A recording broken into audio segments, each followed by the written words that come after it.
Hi, Cicely. Hi, sweetheart.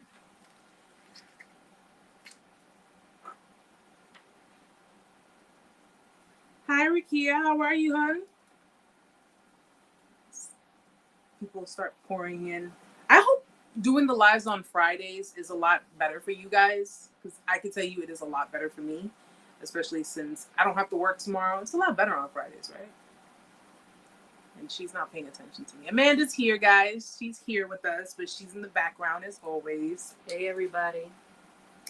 She's here. But I do hope that the lives on Fridays work better for you guys, because, like I said, it does work a lot better for me. You know how I usually ramble when I'm doing them, and I end up staying like a lot longer than anticipated. But considering I don't have to work tomorrow, it definitely works for me. What's going on, Davey? How are you, sweetheart? Yes, happy Friday. Happy Friday, everybody. I hope you guys had a great week. I hope you guys are going to have a great weekend. I know I am, because I'm going to be resting and relaxing. Thank you, honey. Thank you. I'm trying to do a little something new with it. Trying. The weather keeps getting a little too fickle for me. 1 minute it's nice and chilly outside, and the next minute it's hot, and it's like just fall needs to just be fall, be cool, cold, crisp. I'm just waiting for different people to come in.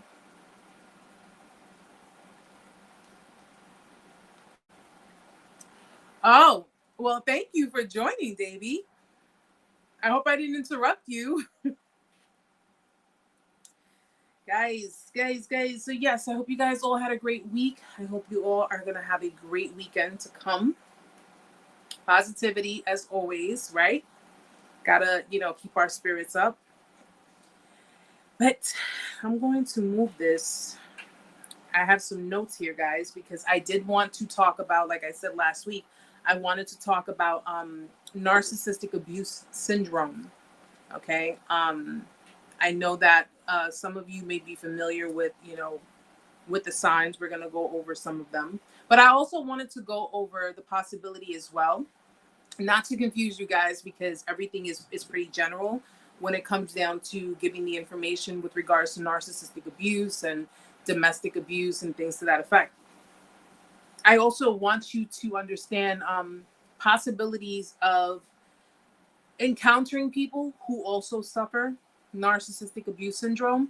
And the reason I wanted you guys to also take it into consideration is because, a lot of the symptoms, the signs, when we go over them, is going to seem all too familiar for you. But it's also going to seem as if I just don't want anyone to confuse someone who may be suffering the syndrome, to confuse them with someone who suffers narcissism or narcissistic tendencies.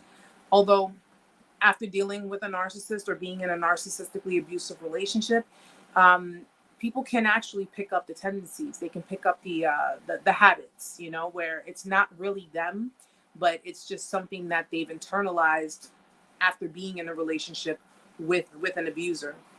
So we're definitely going to go over a few of these things. A lot of them I'm familiar with, all too familiar with, but it's all a matter of getting through it, and of course healing through it, so that way okay, if these signs resonate with you, then you at least know, okay, this is what I'm dealing with, and now I know what I need to do to get through it. All right, so it's kind of get people unstuck. That's what we want to do here.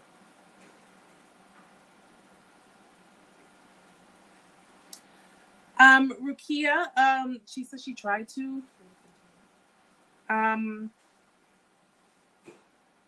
It's not allowing you to do it. Okay, I'm gonna see if we can fix it, honey, because I don't know. I think somebody else also tried to donate and they were having problems with the PayPal. So I'm gonna try to see if I can fix that, because someone else was trying to do it as well and they were having issues with it.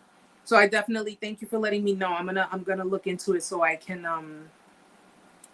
try to fix it. So guys, narcissistic abuse syndrome, okay?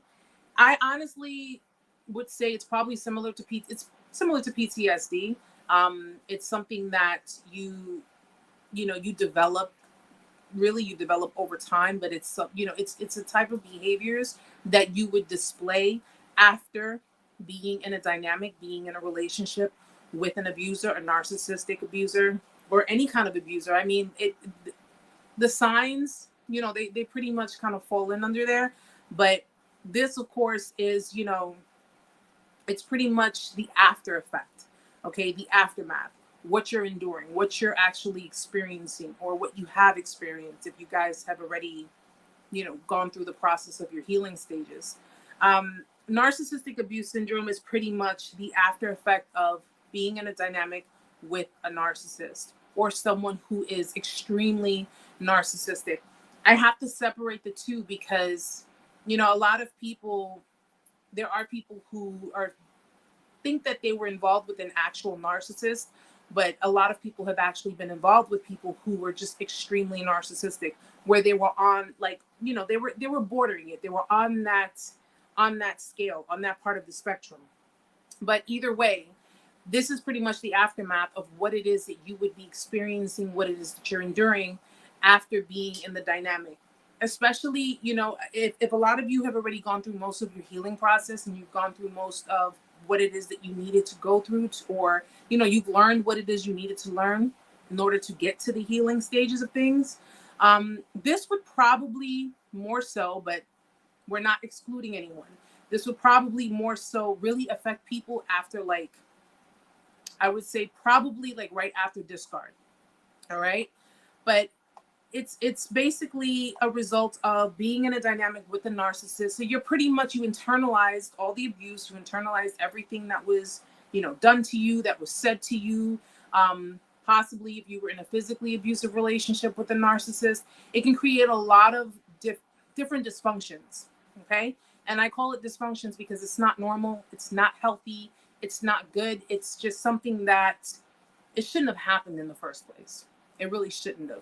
Unfortunately, you have people who project their trauma onto other people. You have people who pretty much, utilize different forms of manipulation to get what they can out of people. And it's a really sad way of living, but it's a lot worse to live with this syndrome because it's going to affect you throughout your life if you don't get the proper help that you need and if you don't take the necessary steps to heal from it. All right. So again, like I said, I have some notes here that I just wanted to kind of go over. I'm not going to go too much into it, but we're just going to kind of go over them. Excuse me. So one of the signs that you are, suffering from narcissistic abuse syndrome, extreme mistrust, okay, which is common.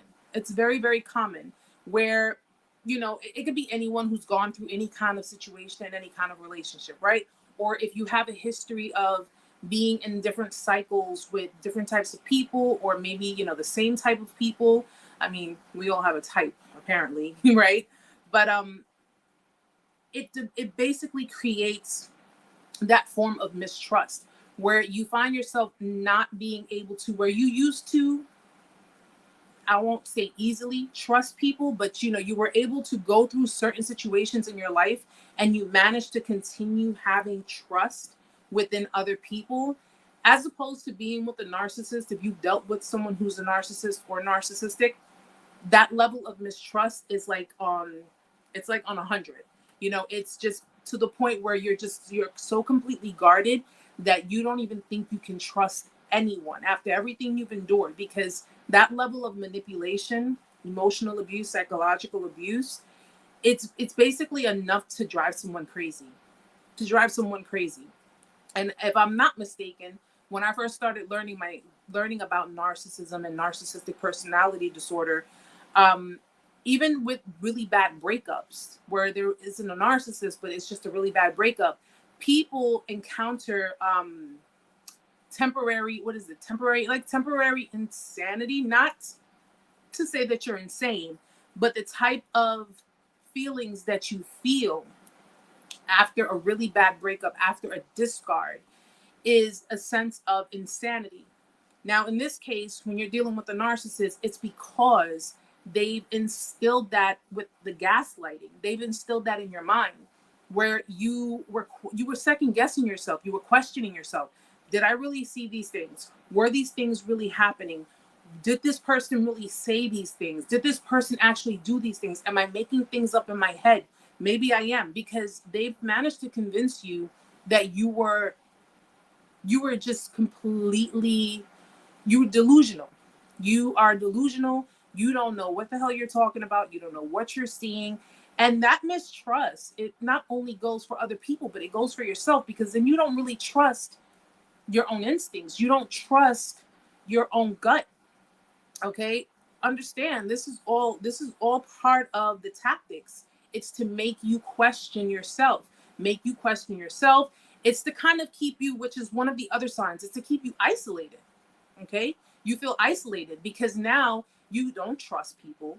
You don't trust what anyone has to say. Anyone who comes your way, anyone who may be genuine, you don't even trust them, because it's like, how do I know I won't go through what I went through before? How do I know? Because everything in the beginning seemed fine, right? It seemed perfect. They seemed really genuine. They seemed loving. They seemed kind. They seemed interested in you. And it's kind of sad to say it this way, as, you know, because some people would say, oh, well, damn, maybe I really don't deserve, you know, happiness, because I'm not worthy of having someone interested in me, or having someone love me for me, or like me for me. No, that's not the case. That is not the case at all. Anything that these people have done, anything that this person had done, it all came with some form of an agenda. They knew what they saw something in you. They saw that you were a good person. They saw that you were kind, you were giving, you were a sweetheart, or you were just very soft-spoken, whatever the case may be. Anything that was remotely positive about you, remotely lovable about you, that most people would interpret as lovable, the narcissist interpreted it as, this person has something that I want. This person can give me something that I cannot do for myself, because, well, simply put, they don't know how to do it for themselves. So it's like, why buy the milk when I can get the cow for free? You know what I'm saying? And it just basically, all that's happened to you, this particular, in this stage of dealing with, after the discard and going through the motions, it just really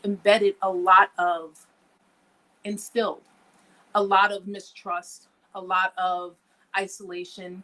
When you went through your discard, everybody's different, but when you went through your discard, if you noticed, you were kind of withdrawing yourself. You were withdrawing yourself from other people. You were withdrawing yourself from everyday activities. You were just pretty much closing yourself off, because you were trying to, I would say probably this is probably the mind's way of trying to cope with things, trying to understand what happened, trying to understand how could this happen, and in most cases, victims, they isolate themselves because they feel like people won't understand them. Well, first of all, let's go back for a second. It's primarily due to shame. Okay, a lot of victims feel shame because they beat themselves up, and by saying to themselves, how the hell did I let this happen? How the hell did this happen? How did I not see these things? How did I not see the red flags? How did I not catch that? Well, you have manipulators, you have people who attempt to be manipulators, and then you have people who are skilled at manipulating. Okay? They're skilled at twisting words. They're skilled at gaslighting. They're skilled at making you feel inferior, making others feel inferior, because they're projecting that inferiority. They're projecting onto the victim, or they're pretty much, displaying to the victim that I'm superior than you. I'm more superior. And towards the end, if you notice during the discard, they made you feel like you were pitiful. Okay? They made you feel like you were, you're begging, or, because you're trying to get answers. Anybody would try to get answers, especially when there's no clarity. They made you question your self-esteem, your confidence within yourself. You could have been a very confident person before you even started anything in this relationship. You could have been one of the type of people that, though we have inner insecurities, you felt pretty good about yourself. You felt good about yourself. You felt good about the situation. You felt good about, you were confident in knowing that what I have to offer, I think you're going to be appreciative of it. I think you're going to see me as being different from what you're used to or different from other people. The fact of the matter was that they really didn't give a damn. They didn't give a damn what it was that you thought you could do. They just gave a damn about what it was you could contribute to the dynamic. Narcissistic people, narcissists are the kind of people that don't really want the responsibilities of a relationship, but they want the benefits of it. Okay? They want the benefits. They want the attention. They want the admiration. They want your loyalty. They want you to be devoted to them. They want to be able to control things, to be in the driver's seat.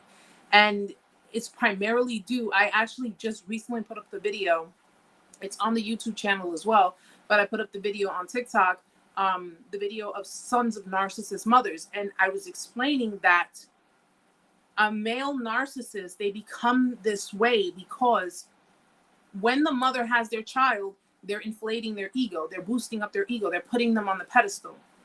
But of course, that's if that child is compliant with the mother. So now if the child decides not to comply with the mother, what does the mother do?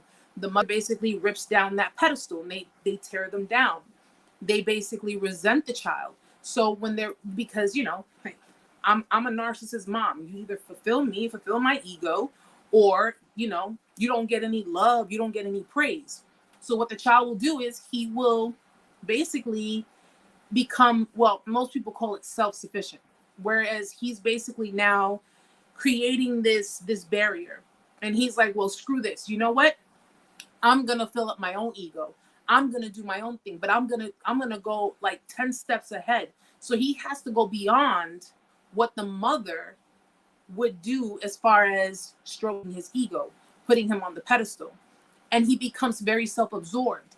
He becomes very just all about himself, self-seeking, self-serving. It's all about me. It's all about what I can get. It's all about what I can, not even sustain. I don't even want to use sustain, because sustain and narcissist, it's an oxymoron. But it's all about what I can, pretty much take out of this situation that's going to benefit me. That's the mind of a narcissist. It's what benefits me. It's what makes me feel good. It's about what I want. It's about how I can get whatever it is I can. And I've read articles where, they say that not every manipulator, not every narcissist has an agenda. They don't have, it's not planned out. It's not thought out.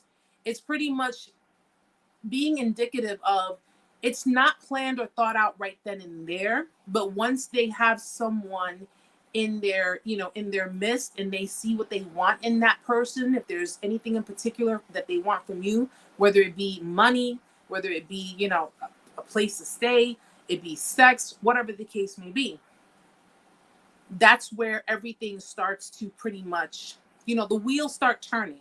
Okay, so it's usually around the time where they know, prior to being in a relationship, prior to being in a dynamic, they know what their intentions are. They know, because they've been doing it for God knows how long. They've been doing it with, different people before they met you. They know what their intentions are. And it's to pretty much it's to give minimum and get the maximum that they can get. Hi, Cherise.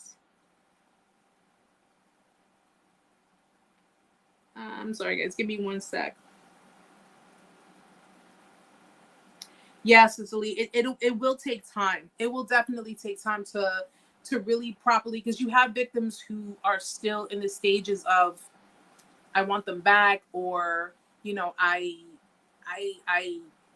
love them, and that's that trauma bond. That's that trauma bond.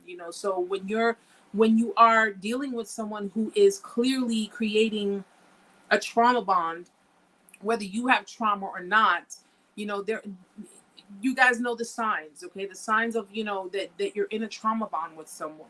There are different types of there are different ways of understanding, different ways of paying attention to patterns, pay attention to behaviors, pay attention to the way they speak to you, pay attention to if you say something, if they get defensive, pay attention to a lot of different things. You know, it shouldn't have to be hard having a relationship with someone. It really shouldn't be hard, you know, and our differences are what brings us closer together. But unfortunately, there are people out there who were trained otherwise. They were shown otherwise. And they have to pretty much, you know, they pretty much go by a rule book, I guess, if that's how narcissists do it. They go by a rule book. But if you notice, I mean, it's like a club. It's you know, listen, if you have 500,000 people who are victims of narcissistic abuse, and every single person is saying, oh crap, I went through this too, and I went through that, you know, you have a lot more in common with other people. It's a pattern. It's all pattern. It's all a behavioral pattern. And whether they do, you know, narcissist A does, you know, 1, 2, 3, and narcissist B does 2, 4, and 5. At the end of the day, whether, you know, they do everything on the list or they only do, you know, a portion of it, it all boils down to fulfilling their own needs, fulfilling their own desires, and hurting people in the process to gain out of it, And, you know, again, people with no conscience, they're still conscious. People with no conscience. I gotta remember that. People with no conscience. I always get the words, but you guys know what I mean. They have no conscience, but they are conscious. So, you know, we all, listen, guys, we're all broken. We're all broken in some way, shape, or form. We all have had our own trauma to deal with. We've all had our own BS to deal with. And broken people, I'm gonna tell you something. As a broken person, I was completely broken, but I chose not to take out my pain that I received as a result of, you know, of all of that I've gone through in my life. I chose not to project that onto other people. I chose not to be like the people who have hurt me. So if I can choose to do that and not do unto others what has been done to me, there is no excuse for them. There is no excuse for them. They can't sit there and say, well, I'm broken because I was abused. Abuse is not an excuse. That is not an excuse. And don't let anyone tell you that it is. Well, you know, can you sympathize with them? They were abused. Hello. All of us were abused. But that's where that thin line comes. It's not an excuse. Because if I'm a broken person and I chose not to do unto others what has been done to me, why can't that person? That's when it becomes a choice. That's when it becomes a choice. And a lot of what they do is by choice. Their abuse, everything, it's by choice. Then I, further reading the article, it said, well, you know, not every narcissist is an abuser. I don't know where I'd be finding these articles, but not every narcissist is an abuser. And I think the common misconception when it comes to abuse is that, listen, when you are verbally attacking someone, when you are verbally becoming very brutal, when you are becoming very derogatory, when you're just very defensive in the way you're attacking someone, that is abuse. When you are gaslighting someone and you are manipulating them, you are affecting their free will. You're manipulating someone, you are affecting their free will. You're not giving them the choice. You're not giving them the option. You are basically saying, by manipulating this person, I am going to create an outcome that's in my favor. So not only did you pretty much twist everything around for this person to submit, to basically do what it is you wanted them to do, but now you're going to tell me that's not abuse? That's abuse of power. That's abuse of, of the mind. It's all abuse. No matter which way you look at it, it's abuse. And oftentimes people tend to think that because it's not physical, It's not abuse. It's not abuse if, because why? This brings me to the next sign. People tend to not believe that the abuse took place. So because you're not physically showing scars, you're not showing, you never came forward. Well, if this person was abusing you, this is why people who suffer narcissistic abuse syndrome, a lot of them don't really speak on it. A lot of them just are kind of like, you know what? Nobody's going to believe me anyway. Listen, that is the abuser in your mind telling you that. Okay? Whether they verbally told you that, the abuser is still up here. And and that's, in your subconscious mind telling you, nobody's going to believe me, because the entire time I was with this person, or, in this dynamic, I was showing everyone that I was okay. I was smiling. I was, we were a perfect couple. We were happy. Truth of the matter is, you were being an enabler. You were enabling. So even though you were painting this picture, you were painting this portrait for everyone, you were playing the part as an enabler. Okay, how many couples do you see online? How many couples do you see, on the World Wide Web? Okay, showing one, this whole, we're in love, we're happy, we're this, we're that, but you don't really know what's going on behind the scenes. Nobody knows what's going on.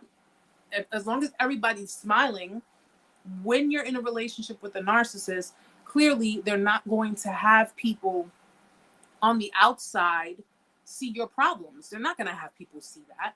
They're not going to put that kind of, that they're not going to publicize that. They want to publicize the perfection in your relationship when your relationship was nowhere near perfect. But because you are trying to appease them, you're trying to comply with them, you loved them, you were attached to them, you were in the dynamic with them, you thought you were happy, you thought this was what love is. The reality is that it wasn't. So most victims will automatically, incept it in their own mind. Well, people aren't going to believe me because, well, the fact of the matter is, people are very literal.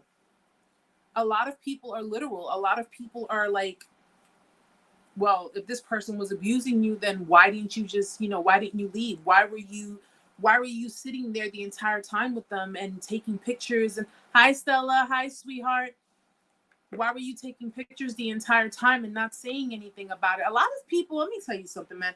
A lot of people will not side with the victims because of the fact that you were in that position of enabling. But people don't understand the position. People don't understand that position because, I don't know, maybe they never went through it. Maybe they never been in the same position as you. Okay? People in domestically abusive relationship. You have women and men too. You have people in relationships that are physically abusive. So even though some people on the outside, let's say, they don't see it, they don't know what's going on, they don't see the scars, even though they're there, they will criticize. People are very critical. Society is very critical. Okay? Some of your friends, very critical. Family members, very critical. So when people come out and speak on it and say, I was in an abusive relationship, emotionally abusive, physically abusive, psychologically abusive relationship, the first thing that a lot of people say is, well, why didn't you just leave? Because they think it's so damn simple. It's just so easy. It's so easy when you think that this is love and or you're being guilt tripped to believe that what you're doing is a complete and utter betrayal if you decide to go, or if you decide to, to take a grasp on your own freedom or become independent. I'm pretty sure a lot of you have gone through that. You're guilt tripped into believing that you are breaking up the family, or you're how could you do this? And I know we have problems, but And at the end of the day, it's like, yo, you put me down, you lie to me, you cheat on me, you abuse me, you talk, you verbally attack me, you are making me out to be the crazy one, the emotionally unstable one. You're making me out to be the overbearing one. You're making me out to be all of these things. And yet, you don't see that. You don't see that. And of course, because narcissists don't take accountability, okay? They don't take accountability for their, for their wrongdoings, for their actions. They're not going to sit there. They're not going to take accountability. They're not going to say, you know what? Yes, I did abuse this person. Yes, I did manipulate this person. Yes, I lied to this person, because that means that they're acknowledging their behaviors. And with them acknowledging their behaviors and admitting to that, that means that they have to change. Unfortunately, they live in a very delusional world, and it's all about them. It's all about them. And when it boils down to people like this, they will try to tear you down. They will try to hurt you and destroy you before you can even get a word in edgewise.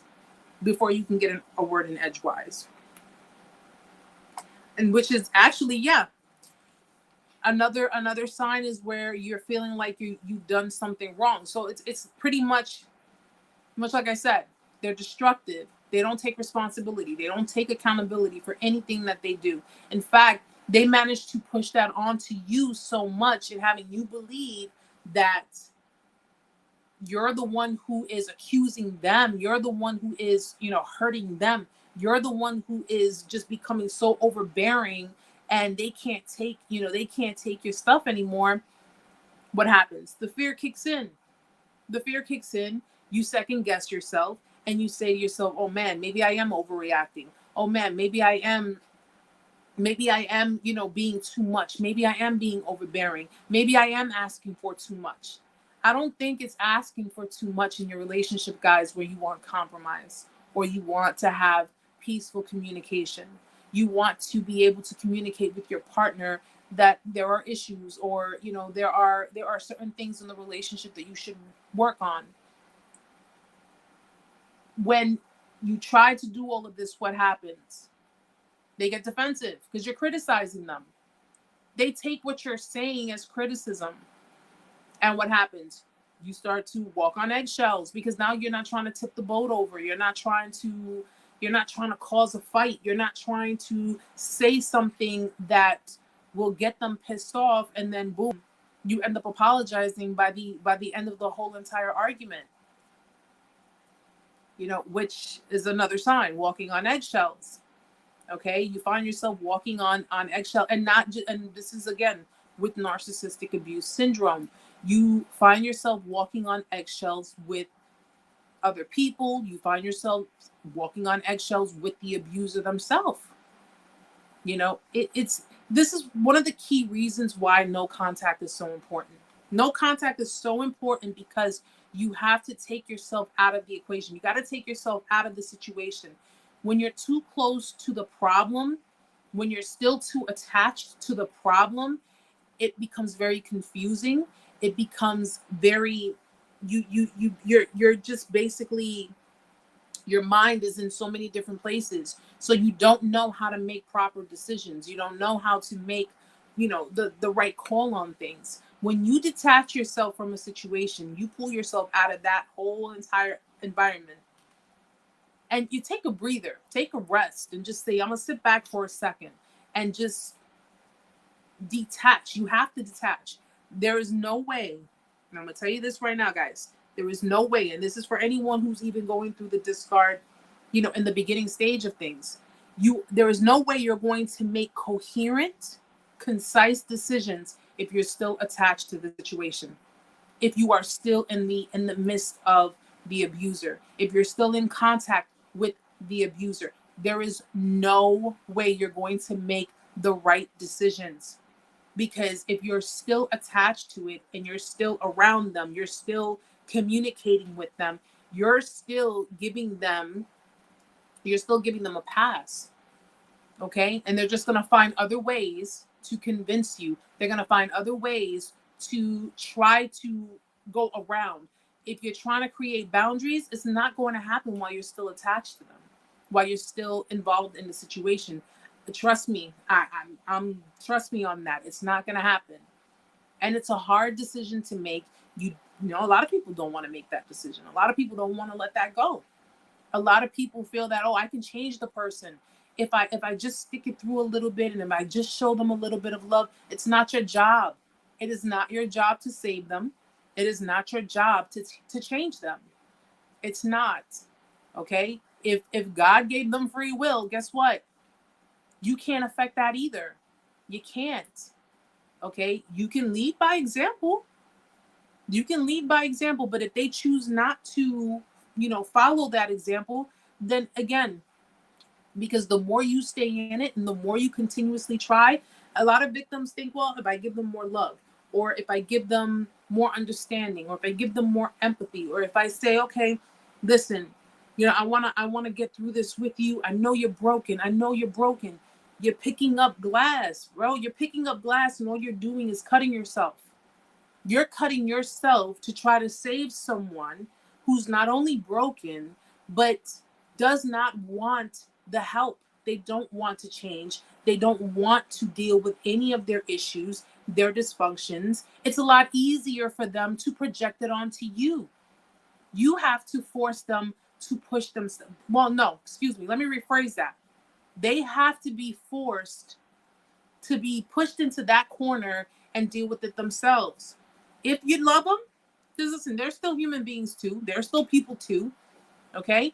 If you love them, leave them. Leave them. Okay? It's called tough love.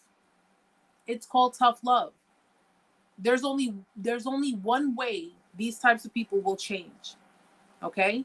And that's with your absence. Because as long as you continue to give them the supply, you continue to give them the access, you continue to, it's like saying, okay, you disrespected me, you talked down to me, you've hurt me, you violated my trust, you gaslit me, you cheated on me, you did all of these things for me, yet I'm still here. It's letting them know that it's okay. It's letting them know it's okay. You can continue doing these things. I'm still here. But if you put your foot down, you set your boundaries up, and you say, no, this, you clearly have a problem. You need to deal with your problems. One or two things is going to happen. They're either going to go for new supply, which means that they had no intention on changing. They have no intention on changing. And you just did yourself a favor. You did yourself the best thing that you could ever possibly do. A leopard doesn't change their spots. They don't. And if someone is going to change, if they are suffering NPD, if they're extremely narcissistic, or if they are, if they're a sociopath, what have you, it takes extensive work. And even with that, there is no guarantee. These types of people can manipulate psychiatrists. They can manipulate therapists. I can't tell people what to do, because I've had plenty of people message me or leave comments saying, well, I can't help myself. I still love them. I can't help myself. I want to be with them.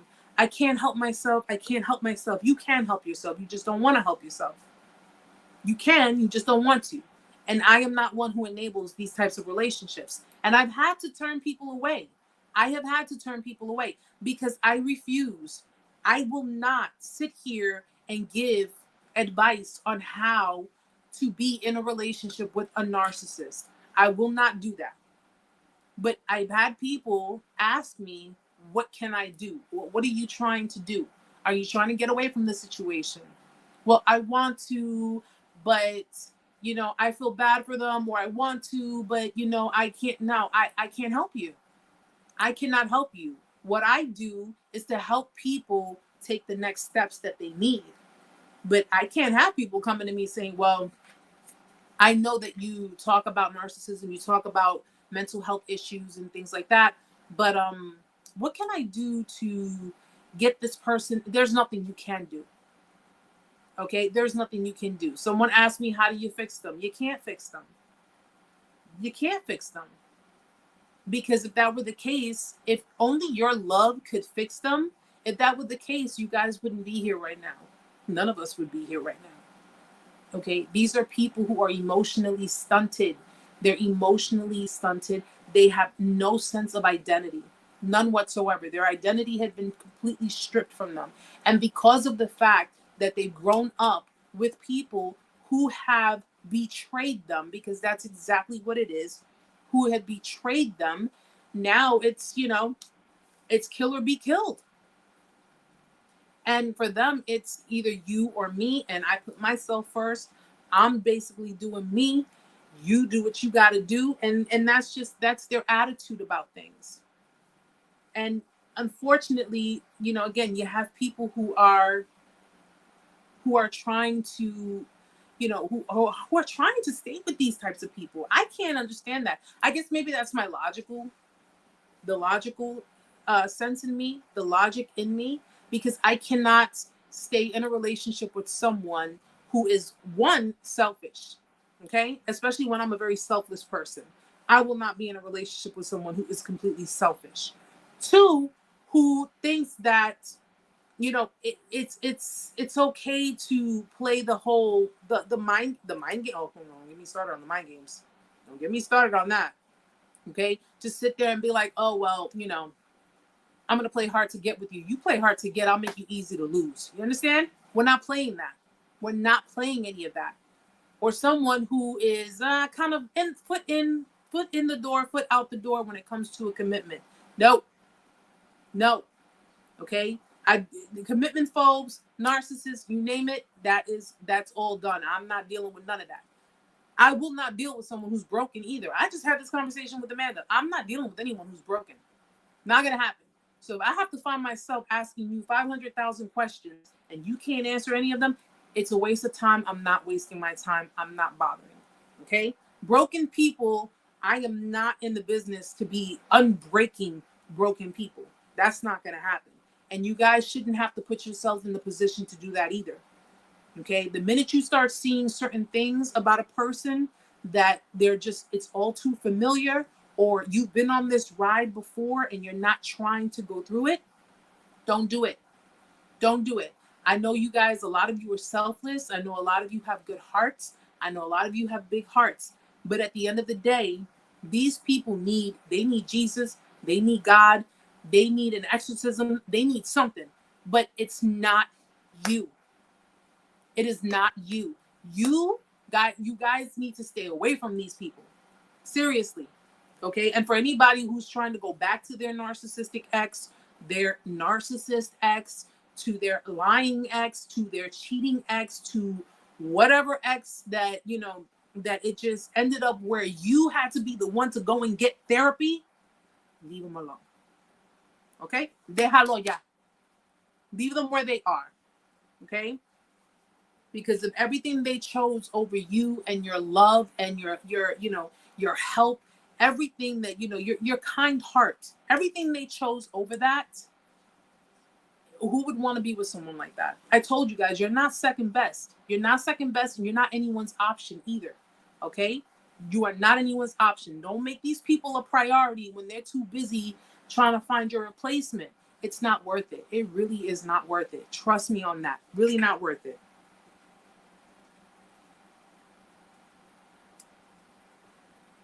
Hi, G.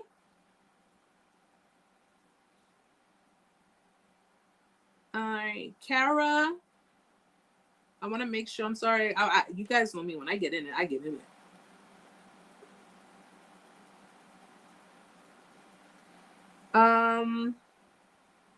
Well, I'm a narcissist. Does this make me evil? I don't know. It depends. It would depend. It depends. I mean, do you acknowledge that you are? So if you acknowledge that you are, it's. I mean, listen. You have narcissists. You have sociopaths. You have psychopaths who acknowledge they are, and they're trying to get help for whatever their issues are. And if that's the case, then hey.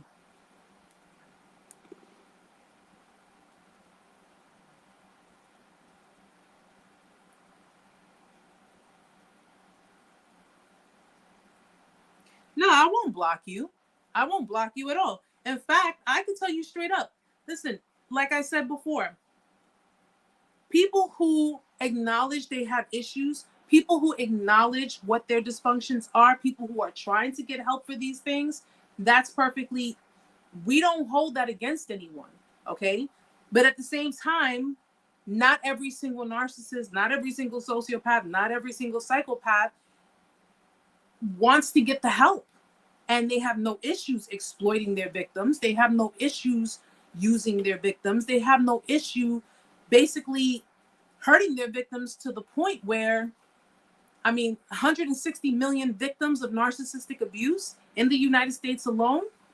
You know, we don't hold anything against people who are trying to get the help. Just the same way as the victims are trying to get help to get away from how their narcissistic exes, their narcissistic family members, their narcissistic whatever, put them through all the issues that they went through. I'm not holding it against anyone. And I'm not sitting here and saying all narcissists are like this and they're like that. If anything, I'm one who always explains to everyone there are different types, there are different tactics, there are different ways they handle with their situations. But at the end of the day, I'm not making excuses for them. It's not going to happen. I don't make excuses for people who, first of all, for people who are selfish. I'm a very selfless person. So anyone who sits there and acts completely selfish in their ways, no, won't make excuses for them. But for those who do acknowledge, for those who are trying to get the help that they need, and for those who actually want to do the right thing by people, then yes, they're more than welcome to join. They're more than welcome to give their experiences, and they're more than welcome to give their stories, because again, we don't hold it against. And if anything, I'm actually, you know what the funny part about it is, though I don't make excuses for them, okay, because I don't make excuses for their actions. I've gone plenty of times in explaining to people that they're also victims of abuse. They are victims of abuse. And majority of them who clearly have not gotten the help that they need actually relate with their abusers. So you're entitled to your opinion. I'm entitled to mine. And every other victim who has been a victim of narcissistic abuse, sociopathic abuse, and psychopathic abuse, they're entitled to theirs as well.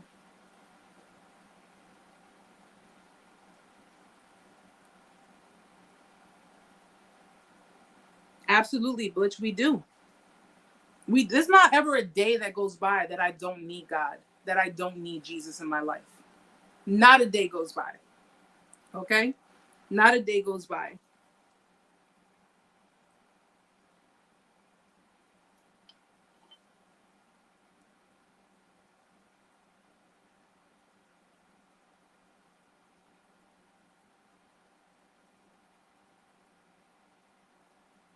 One second.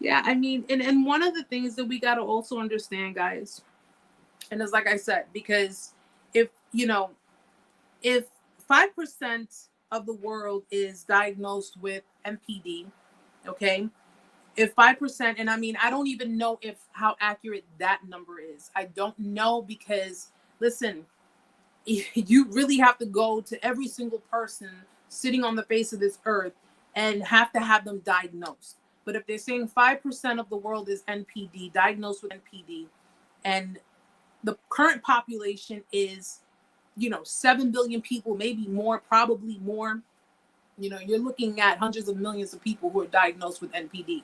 All right. And at the end of the day, when it boils down to it, you have victims.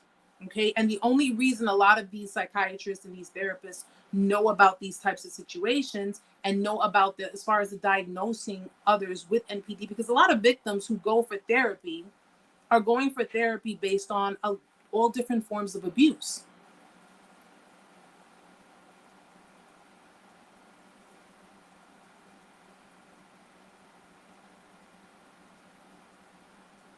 Well, yeah, yeah, Clark. I mean, listen. At the end of the day, when it boils down, because I don't, you know, I am one who I've suffered codependency.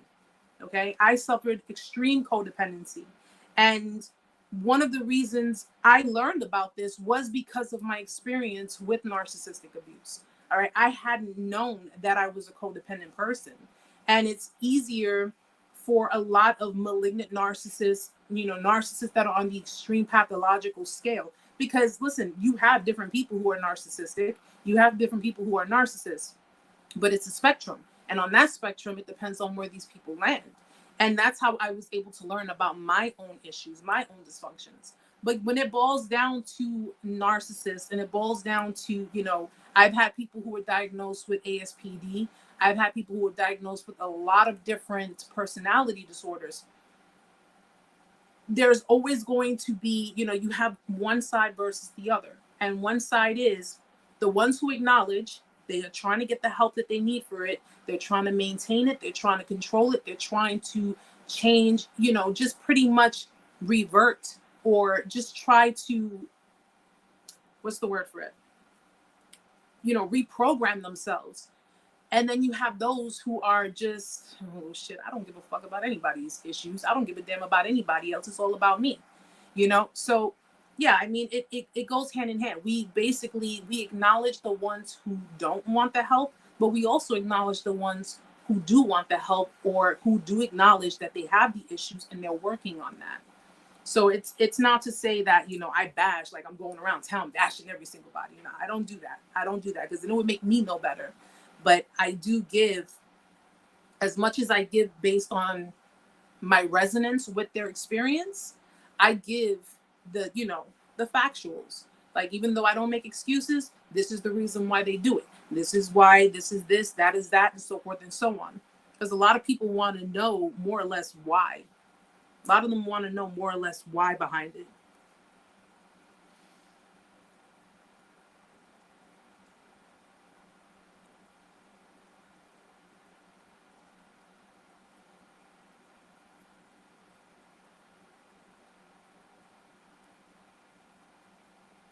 Yeah, G. And something I've come to learn when it boils down to trying to break out of those types of habits, those types of cycles. You'll notice that after you've gone through an experience or several experiences and you've healed through it, you've gone through whatever emotions you needed to go through. For some reason, and it's funny because you I guess it's the work of the universe, the work of God, to kind of see if you learned your lesson. It's like, okay, I've learned my lesson, I'm good, I'm healed, I'm this, I'm that. All right, cool. You're gonna get a curveball thrown at you. And he's not gonna tell you when, but you'll get a curveball thrown at you. Because that's to kind of test your intuition. It's to test, how you manage to learn from this, and you're actually applying what you learn to your everyday life. Coming from me being, a codependent, I was, always in fear. I was always worried. So clearly I'm going to be consistently attracting people that are in essence a mirror to my trauma, and I would always ask myself, why? But then I've learned from it. I learned from my, gotta look for the red flags, gotta pay attention to the words they say, how they say it, gotta, pay attention to their responses if I'm asking questions, whatever the case may be. It's about learning, experiencing it, learning from it, not internalizing it though. Okay. We've been internalizing a lot of abuse throughout our lives, guys. Whether you realize it or not, you've been internalizing a lot of different things. But when you're in a dynamic with someone who is extremely manipulative, who's extremely abusive, who is, who's even basically, projecting their trauma onto you, whether it be intentionally or not, you have to pay attention to a lot of these different red flags. Hold on one second. Because those are red flags. Okay, those are red flags. I came in contact, and it was at a point where I said, maybe I'm okay to, ample time has gone by. Maybe I'm ready to try something different. Maybe I'm ready to try something new. And the good Lord showed me, no, you're not ready. You're not ready, Erica. You're not ready. You still need to, take care of what you got to take care of. Because once you've gone through these motions and you're actually detached from your situation and you're going through your healing, you'll start to see things in people that you probably didn't pay attention to before when you were dealing with other people. You'll start to see things that you don't like.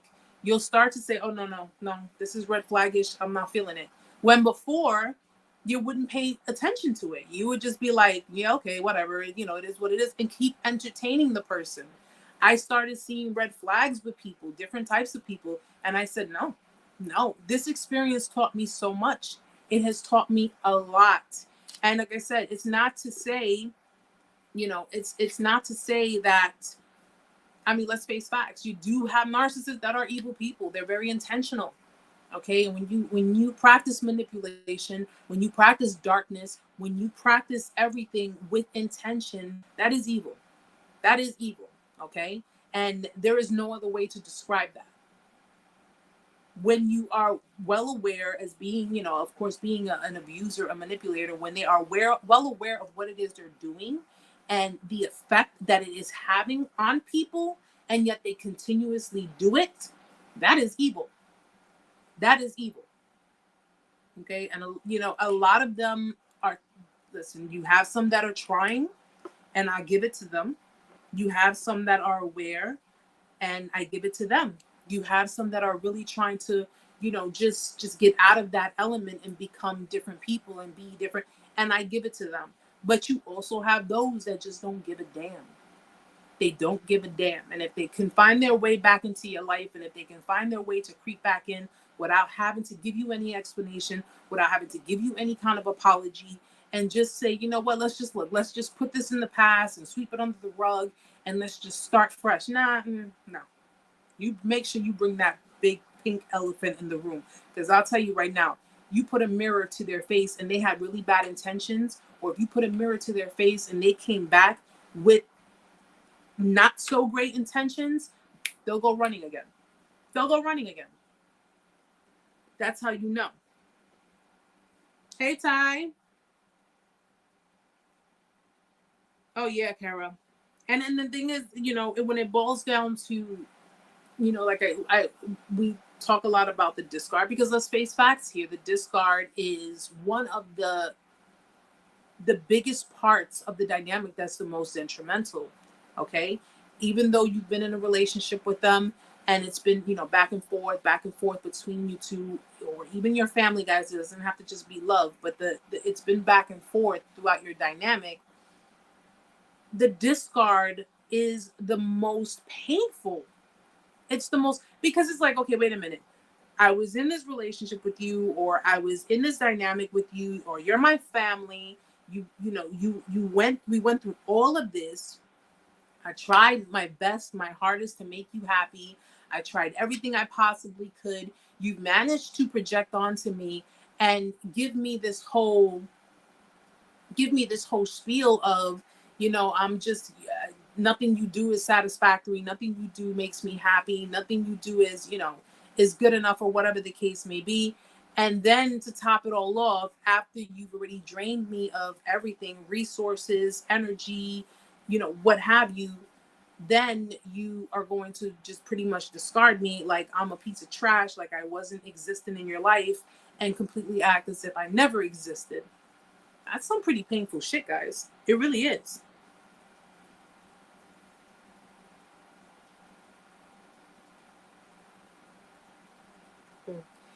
Yeah. You know what, Club? Like I said, at the end of the day, you acknowledge. And at least you have, you're coming forward with it. Most coverts they don't. And that's the whole point of them being covert. They usually do everything behind the scenes. And I know plenty of people. I've dealt with a covert narcissist, and I know plenty of people. And it's a very detrimental, disturbing experience. It really is. It's just, beyond. And I've always found, which I've said it in other lives before and in some of my other videos, I always found narcissistic personality disorder, I found it to be a form of CPT. I mean, my opinion, I think it's a form of CPTSD. And it's just the way of, the how each of them internalize it, how they each internalize their afflictions. Coverts are considered to be the worst, yes, because it's behind the scenes. It's not something that is well put out there. And most people who have really suffered, victimization, the pain of it all, have been at the hands of covert narcissists. And with the understanding of your condition and of course your acknowledgement, at the same time, I also understand the victim's point of view too. So it is a bit of a double-edged sword, but at the same, it's just like, I'm all for those who are looking to get help. I'm all for those who are looking to just really not be a shitty fucking person. That's what I'm for. I'm for people who are just looking to have healthy relationships, set up healthy boundaries, and know what to do when the time comes if they need to do what they have to do. That's what I'm all for.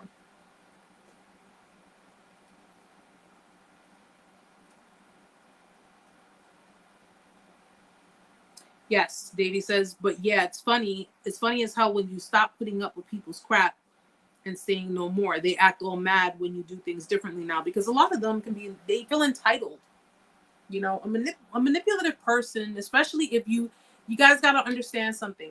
If you let them get away with something, if you let them get away with a few things, if you let them just slide with their transgressions, with their betrayals, what have you, if you let them get away with some things, that gives them that sense of entitlement. And that's pretty much any manipulator. Okay, it's not just narcissistic, it's any manipulator. If you let them get away with certain things, and it's like, oh, okay, you let me get away with this, and I'm going to do that. Oh, you let me get away with that, and I'm going to do this. They take advantage. So when you finally say, no, I'm done, not going to happen, that's it, it's over, it's done, then that's when the audacity kicks in. The feeling of audacity. How dare you? How dare you say that I can't have any control in your life? Or how dare you say that I can't get away with this, or I can't do that? Because all that time they were taking advantage. They were taking you for granted. They were taking your presence, and they just pretty much thought that you would always be there. They thought you would always be there, and you would always consistently let them back in, and consistently let them shit on you, let them just pretty much do whatever they wanted to do. And it's you look at it as, I have a forgiving heart. Okay, I forgave you for this. All right, I forgave you for that. All right, but how many times do you gotta forgive someone? I mean, even God has his limits, guys. It's the matter of, you forgive someone if they truly, sincerely, and genuinely mean it. That's when you forgive someone. Not someone who goes and messes around with your friend and comes back and says, oh, I'm sorry. You forgive me? Why are we going to let this happen? Why are we going to let this mess up what we have? Why? We got 10, 15 years together. You're going to let one little, okay, I cheated. All right, I'm sorry. It won't happen again or whatever. That's not sincere. That's not genuine at all. That's, it just goes to show how selfish people can be. You have a lot of selfish people in this world. And now it's time that you guys start being selfish with yourselves. You have to start being selfish with yourselves. Now, I'm not saying become like them. I'm saying know your worth, which is another thing that a lot of people who suffer narcissistic victim syndrome, they don't know their worth. Because everything that had transpired, everything that happened in the discard, everything made you feel what? It made you feel worthless. It made you feel like you were nothing. It's like, damn, I must not have meant anything to this person for them to do everything that they were doing. And that's not including This is during a discard. So that's not including during your relationship. That's not including during whatever was going on. You know, I don't want to plant no seeds or nothing, but you just don't know when it comes to people. But, you know, if there was anything going on behind your back, that's not including any of that. Just a discard alone. You know, it made you feel like I wasn't worth anything. I was nothing to this person. I was hi, magnificent. Hi, sweetheart. I wasn't worth anything to this person. You could have been with them 10, 15, 20 years, guys, and they treat you like a piece of, like an option. Like a piece of, oh, I'm just not in love with you no more. What would you want me to tell you? Well, shit, like, after, you know, and it's, you know, and how you take it in, because you sit there and say to yourself, damn, you know, I've done so much to try to make this person happy, to try to please them, to try to, you know, you try to conform, guys. That's what you guys tried to do. You tried to conform. You conformed. You became what you thought they wanted you to become, or what they accepted in your mind that they wanted you to be. You conformed to all of this. You pretty much submitted. You just, and then you know what? They took everything and said, all right, they had you to your knees. Listen, I know that I knew what it felt like to be on my knees. Like I was, because I'm not gonna lie, I was begging this person, like, yo, you're making a mistake. Like, why are you doing this? I never begged anyone, but I'm like, I really think that you're wrong, and I really think that, you know, this is just a big misunderstanding. You know what? It was a big misunderstanding. I did not understand who I was. I did not understand my worth. I didn't understand my value. And I did not understand that I was sitting there crying and being emotional and just wasting my feelings on a situation, on a person who cold-heartedly pretty much told me to go fuck myself. So take it from me, guys. Take it from me. You have so much more going for you. You have so much more that you need to experience in this life. You have so much more that you can get out of, you know, with each and every one of you, especially for those who can sustain empathy and sympathy and love and just continue having those big hearts. You just now have to learn how to not open up so easily and not share so easily and not trust so easily. That was my problem. My problem was I trusted. That was my problem. I just trusted. I thought, oh, this person seems really nice. This person cares. This person seems very genuine. They seem, you know, and it's not to say that it wasn't true, but I mean, you compare the betrayal at the end to everything that I, you know, went through in the relationship, it really didn't matter, because that betrayal was enough. That betrayal was enough.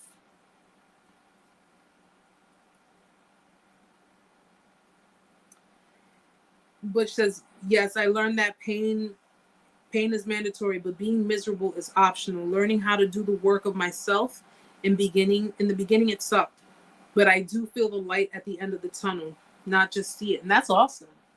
That's awesome. Because not many people have reached that point, and not many people have made it, you know, or are at that point yet. Not many are, you know, so that's an awesome feeling. And I know that feeling. I know that feeling. And trust me, you keep going, you're gonna see beyond everything. You're gonna see, and you're gonna say to yourself, damn. You're gonna look back at yourself and say, wow, I must, because at that point, guys, I'm gonna tell you something. We all, at some point, because we managed to stay in dynamics longer than necessary, toxic dynamics longer than necessary, we all at some point lacked self-love, and we were trying to find that validation in other people. And it happens. It does happen. It's not uncommon, but the experience is what kicks you back, and it kicks you back into your place to remind you have to be happy on your own. Okay, I relied on this person for my happiness. I relied on them for my happiness. I thought if I gave and I gave and I gave and I gave and I gave and I gave, that, they would reciprocate that. They would give, they would make me, I'm trying to make you happy. And that was the mentality I had. And until I learned that when the end came, this person was not a happy person, but not because of me. He was unhappy because of himself. He was unhappy because of whatever his issues were. He was unhappy because he was not, where he wanted to be or where he needed to be or whatever the case. And I took that on as my responsibility. I took that on as that was my problem. That was my fault. I blamed myself for his unhappiness. Don't do that. Don't do that. Don't do it. Okay? The only way I could blame myself is if I took a bat and rammed it across his head. Then I could take the blame for it. But other than that, no. He was unhappy because of his own. And I was, and I learned that. Over time, I learned that. I learned, I can sustain my own happiness if I create my own happiness. And when the time is right, when I'm ready to receive love, I'm ready to be open to love, then I can accept someone who is sustaining their own happiness and they have their emotional independence, and we can unite together and we can be, we can share that with one another. That's the only way you're going to have a healthy relationship.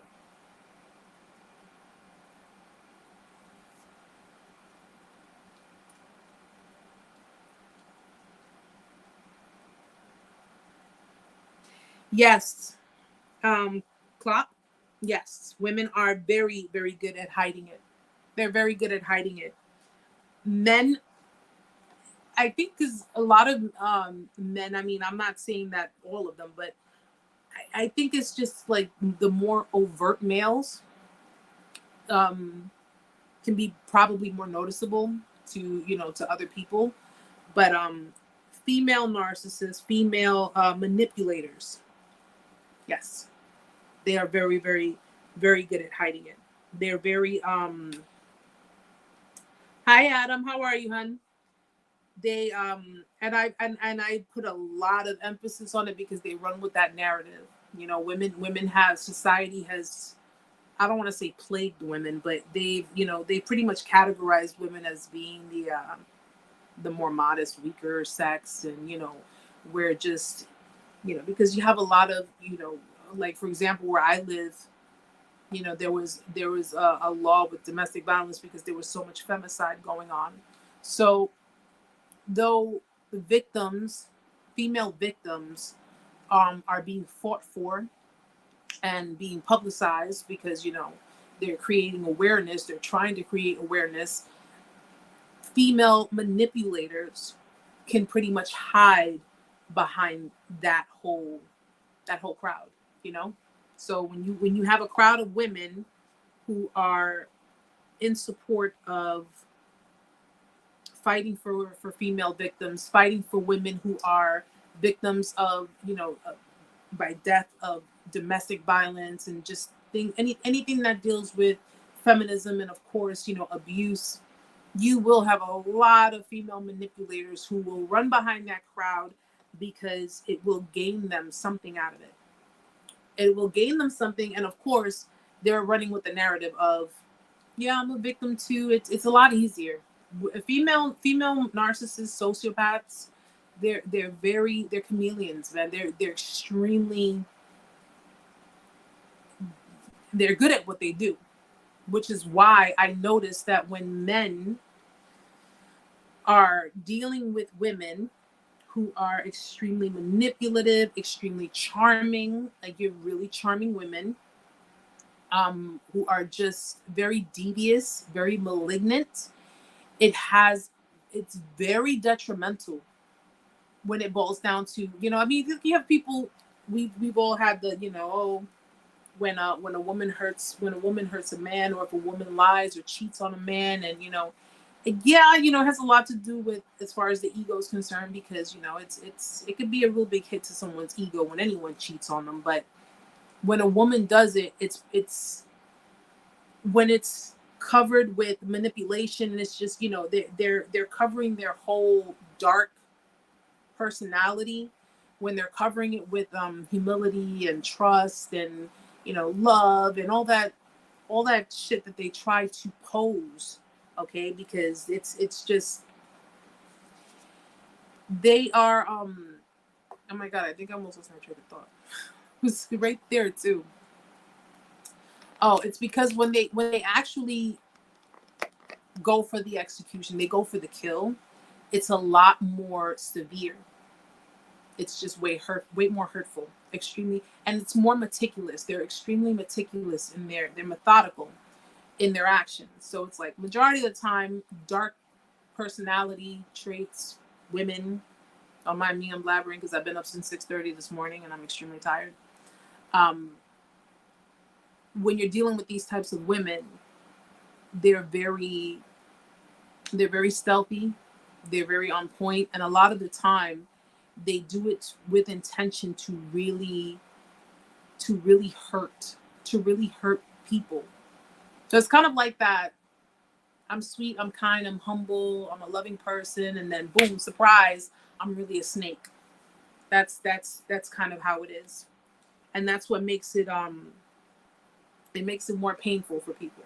It makes it more painful because women, they're about, you know, getting you to trust them. The darker side of the women, of course, because, you know, my ladies, I know plenty of women who are very good women, who are good people, but clearly the narcissistic, sociopathic type of women, they are, it's just, they go through all this trouble, all this work. And then the crazy part about it is that they get away with it. A lot of them do. So because a lot of them get away with it, it's like, you know, if I can get away with this, what else can I get away with? Prime example, what was the child's name? Gabriel Fernandez? Yeah. Gabriel Fernandez, the little boy from California that was killed. I instantly called his mother out. She's a sociopath. Okay? I don't know if you've seen the documentary. It was on Netflix. I don't know if it's still on there. But prime example, she's a sociopath. Okay? Her and her boyfriend abused that child, consistently abused that child, and until he succumbed because he couldn't take it anymore. He just couldn't take it anymore. And I think he was 10 years old? 7. He was 7? Mm-hmm. So I was just thinking about it. Just they locked him in the cabinet, in the back of the cabinet. But she's a prime example. And she knew what she was doing. She knew what she was doing. You know, coupled with her being a freaking sociopath, coupled with a failed system. Okay? A failed system, a broken system when it boiled to, you know, for children's safety and to protect these kids. Just the whole entire thing was just, it was mind-boggling to me. I got so pissed off when I saw that, when I watched that documentary. I was so upset. And I can't tell you what I was thinking and what I was saying in my mind, that I hope that, you know, in jail, what happens to her, because, you know, it's kind of hard not to take it personally, especially when you're a parent. But throughout that time, she got away with a lot. She really did. Clearly. And then what happened? At the end, she tried to convince him that it was her boyfriend. When the reality was, she let her boyfriend beat her child. She let her boyfriend burn him, make him eat with cat litter, just all kinds of stuff. She let that happen. Cold water. All because, you know, she's sick. She's sick. I'm not even going to make excuses for why she did it. She's just sick. Completely sick person.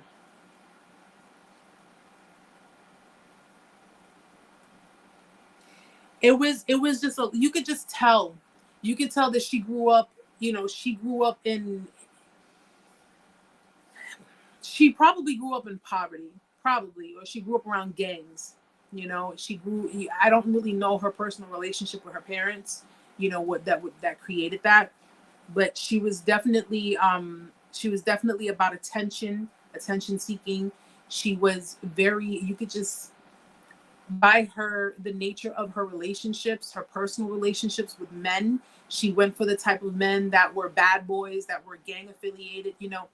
It was just, but I could tell you have to really resent your child or really resent their father to allow that to happen. Like I can't imagine. I'm sorry, just thinking about it, I can't. Yeah, because I can't. her other kids were separate from. Her other kids didn't get abused because they were his kids. So I figured as much. She probably was resentful towards his father because the father probably left her, and couldn't deal with her shit because she's a fucking sociopath. She's crazy. And she took it out on his kid. Just, you should watch it. If you haven't seen it, watch it. It's Gabriel Fernandez with an F. Okay, it's the trial of Gabriel Fernandez. It's like a short little series. You should definitely watch it, and when you watch it, you'll see what I'm referring to. But that trial broke my heart. It really broke my heart.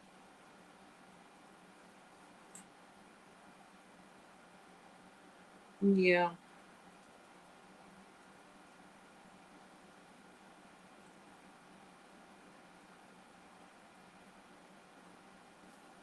Let me see something. Just give me 1 second, guys.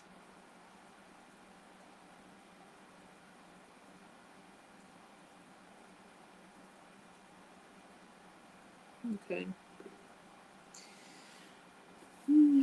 But guys. Ty, what happened? Did something happen that I didn't see?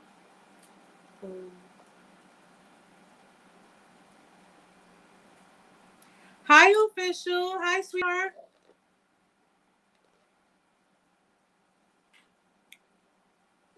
I'm glad to see you here. Oh, my lovely people. So, guys, now the reason I wanted to talk about narcissistic abuse syndrome, narcissistic victim syndrome, the reason I wanted to talk about that was because, like I was saying, some of you are familiar with these different signs, these different things, like the sense of mistrust. I mean, narcissists, a lot of them are known to being extremely paranoid.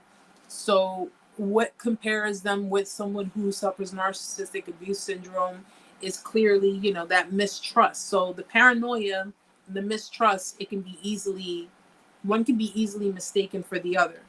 I really honestly think when I look more in my notes and I look at, what it's describing, it's just kind of like that, internalizing that abuse and just, like internalizing the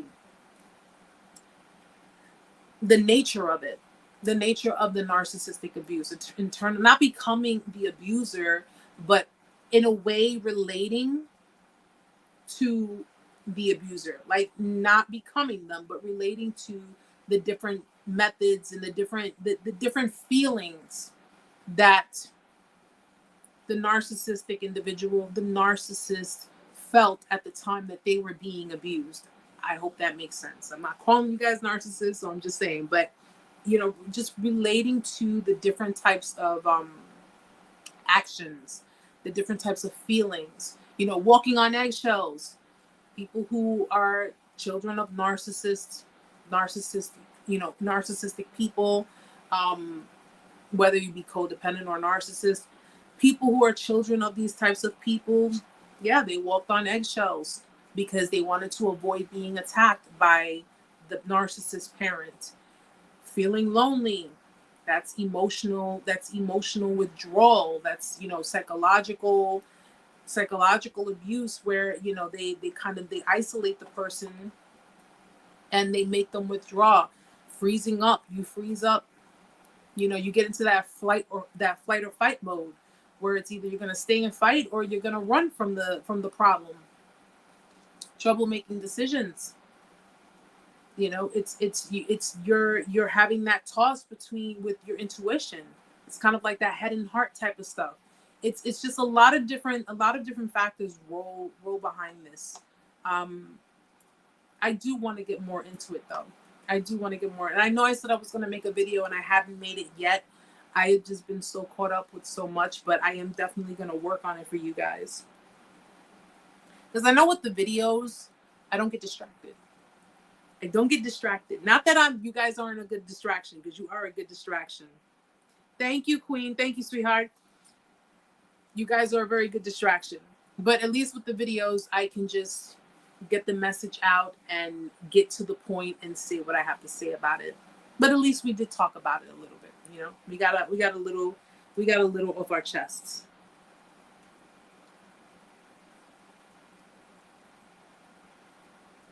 Okay.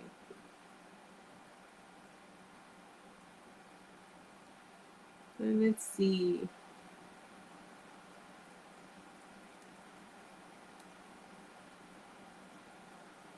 Oh yeah, Adam. Narc triangulation with an ex is painful.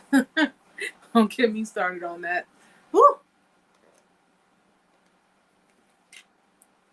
Actually, yeah, no. I'm almost started on that. Yo me quedo acá ya. Okay. Erica, will the narcissist ever stop cheating even if he's with the new supply? Probably not. Probably not. I unless they, I mean, listen, I don't foresee that, like, when you have a narcissist who's a compulsive cheater, who's just, you know, they're constantly, whether they're hypersexual, you know, what have you, if they consistently cheat, probably not. Probably not. I mean, if they do, it might be because they, you know, their supply is really being fulfilled at that point in time. But if they're compulsive cheaters, and that's just on any scale with anyone, probably not.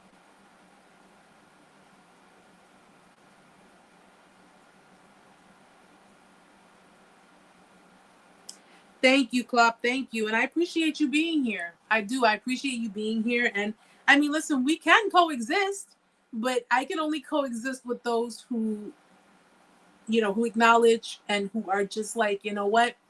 Listen, I know I'm a narcissist. I know who I am. And, you know, at the same time, I'm a human being. And, you know, you're more than welcome to always come back. You know, I always encourage it. And I'm glad we did have the conversation as well. But definitely check out the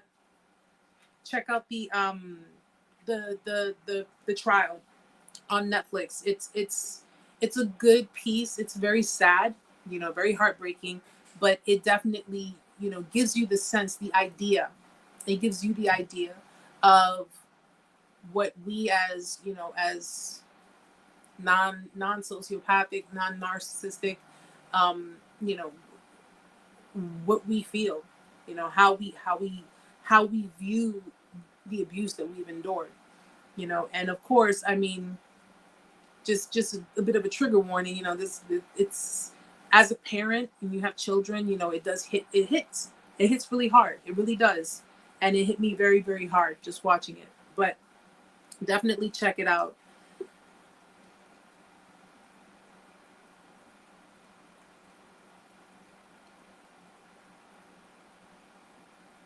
Yes, baby.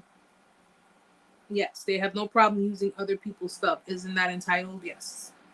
And to be entitled is more to, you know, I can say and do what I want, and you can't say and do anything about it. You know, I can have what I want. You can't say anything about it. I can take this from you if I want. I can, you know, it's. I noticed that it's very common in co-parenting type of relationships. Excuse me, very common. Of course, familial family relationships. That's also very common. A lot of them like to play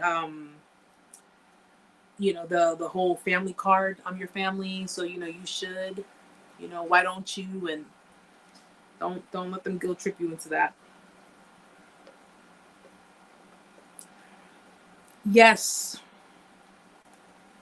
Dirty John, but the Betty one, that one, the Dirty John Betty Betty Barger. but yeah, I don't know the name. Speak up, Amanda, so they can hear you. Betty Broderick story. The Betty Broderick story. That one definitely gives you the idea of a master manipulator. So definitely check that one out.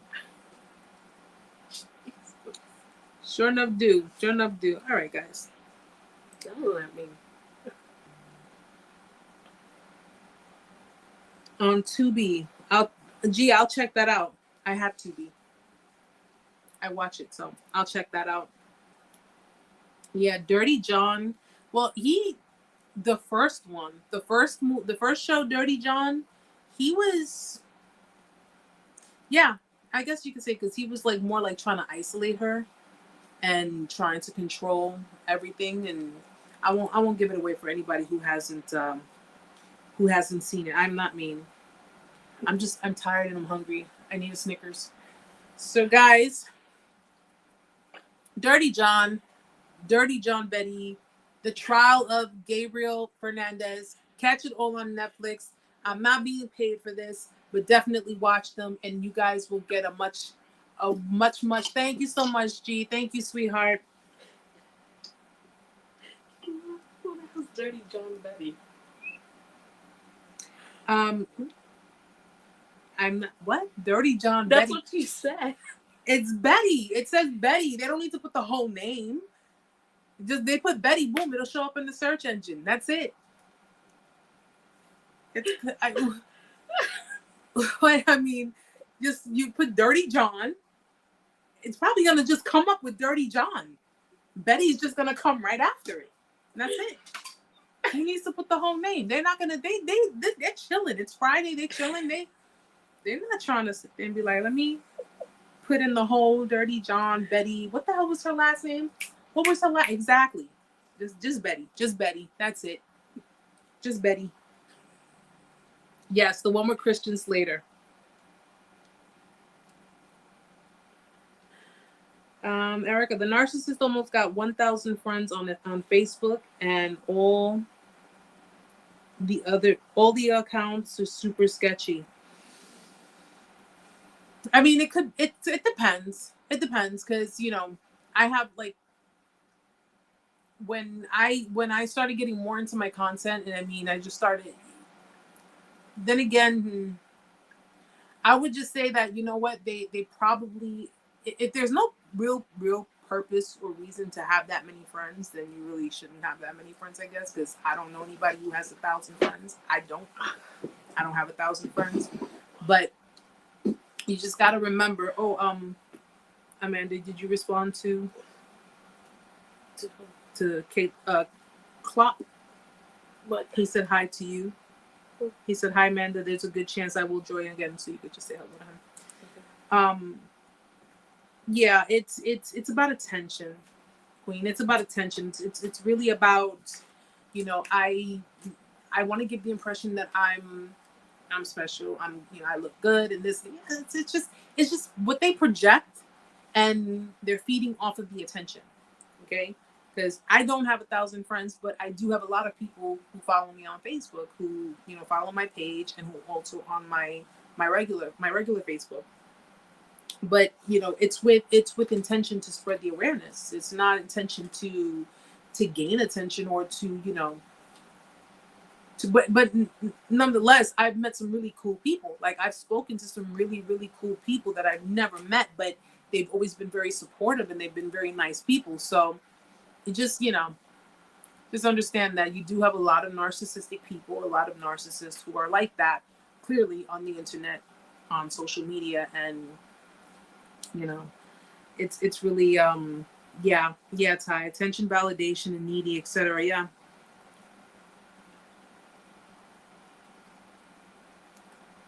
Davey, doubt they earned them. That's too many. Probably.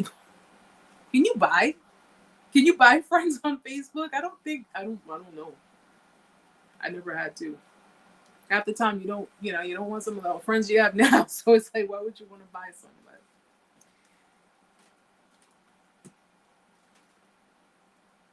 yeah, it's a lot of the time it's for that validation. It's for that, that look at me. Don't I look pretty? Don't I look handsome? look at my lifestyle and this and that. It's just to gain the validation because they need to feel special. They need to feel important. They need to, you know, to fuel that tank. That's what they need. Yes. Oh, I didn't know that. That I didn't know. On Facebook, I didn't know. That's Amanda, guys. I did not know that. You good? Because Butch is complaining. Complaining about what? He said he doesn't see me, so I'm doing this for Butch. She's here. I'm here. She's here, guys. Driving me nuts. I don't drive you nuts. Yeah. So, guys, I thank you all for being here tonight, and for anyone who's new, anyone who just showed up and, you know, just wanted to check everything out. If you're able to join, then please hit the subscribe button so you can be notified when I do videos, of course, but also when I do lives, which is now going to be on Fridays, every Friday, 8 p.m. Eastern Standard Time. TikTok. And yes, TikTok. I have TikTok. All the links will be in the description box below. We're going to order something. I'm starving. I was waiting for you to finish. We're going to order something. I mean, you could talk all night. I mean, you can, literally. But yeah, I mean, it's almost 10 o'clock. And I'm mean, right? Okay, guys. Well, you were yelling at me, and I'm mean. You are. Everybody. You see, well, yeah, she's there. I'm here. But guys, I'm exhausted. Wait a minute. I am beat. Oh, you're not logging off yet. Wait a minute. She wants to show you guys the progression. Because you're always denying Butch. Of the cactus. I'm not shit gonna, away I'm from not my gonna head, trick bro. You, all right.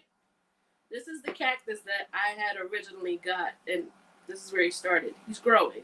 It's Bob. For entry point. I take care of him. This is my. You guys saw my video, right? To, you know. There you go. I don't even know why the hell it's growing like that, but okay. It's weird. Lean. It's weird. But anyway, guys, thank you so much for joining me, guys. We are going to call it a night. Thank you, Cherise. Thank you for being here, sweetheart. We're going to call it a night. We're going to order in some food, and we're going to watch some, I don't know what we're going to watch. We're going to watch Netflix or something or the other. But. Oh, right. I'm sorry. Let me go back to my position. Nobody told you. Good night, everybody. My love to you all, guys. Have a great weekend. Okay, I will see you all back here Friday, same time, same place. I'm gonna work on that video for you guys this weekend. Okay, I definitely wanna get all those pointers out for you. Please be sure to hit the like button on your way out. If you have any questions, all of my contact info will be in the description box below. If you need me, you know where to find me. You know where to catch me on email, guys. Again, thank you for being here. Good night, guys. Thank you so much. Love you all. Blessings, peace, happiness, all that good stuff. You know how it goes. And I'll see you all next week. All right, guys? Good night.